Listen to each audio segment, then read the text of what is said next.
E aí, tudo bem? Vinícius Cardoso, do Mundo dos Bancos, para mais um vídeo. Vinícius, como é que eu gero um link de cobrança pela Nubank? Quero fazer uma cobrança com uma pessoa aí, eu preciso que ela me pague, então vou mandar o link de cobrança. Vou explicar nesse vídeo. Lembrando, para eu te poder fazer esse tipo de cobrança, tá? Esse tipo de link, tu é obrigado a ter uma conta PJ na Nubank. A Nubank, ela não tem isso para a pessoa física, apenas jurídica. Vou te mostrar direto na tela do meu celular como fazer para cobrar essa pessoa. Telinha aí, pessoal. Ó, olha só. Na primeira tela tem ali, ó, cobrar com o link. Tu vai botar na hora. Como é que funciona aqui, tá? Tu pode colocar o valor de 5 mil até 20 mil reais. Vamos botar aqui 100 reais. Viu? E agora a gente tem a opção. Repassar as taxas para os clientes. Como assim? O cliente, ele verifica se ele vai querer parcelar ou não. E ele verifica quanto vai pagar de taxa. Assim o valor entra líquido para ti. Então, nessa opção é indiferente se ele quiser fazer à vista, prazo, não sei o que. O valor que eu cobrei, que é de 100 reais, vai entrar líquido na minha conta.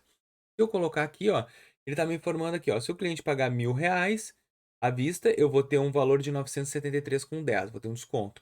E aqui é os outros valores, ó. Vamos supor que ele faça em 10 vezes. Eu vou botar aqui salvar referência.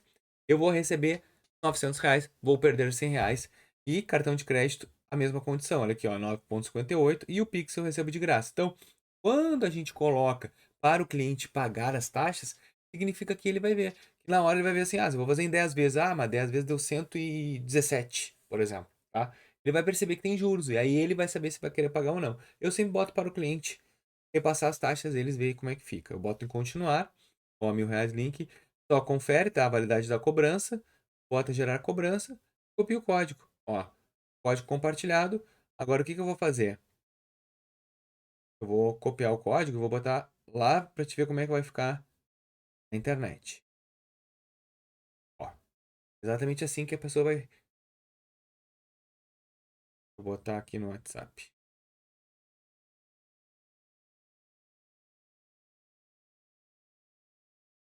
Esposa, link de pagamento. Ó, vai ficar exatamente assim o link de pagamento para a pessoa. Ó, 1.000 reais e ela escolhe como vai pagar. Ó, a partir de crédito vai ficar a partir de 1.043. Bom, eu espero que vocês tenham entendido e gostado desse vídeo. Se gostou, deixa o teu like, se inscreve no canal e até o próximo. Valeu!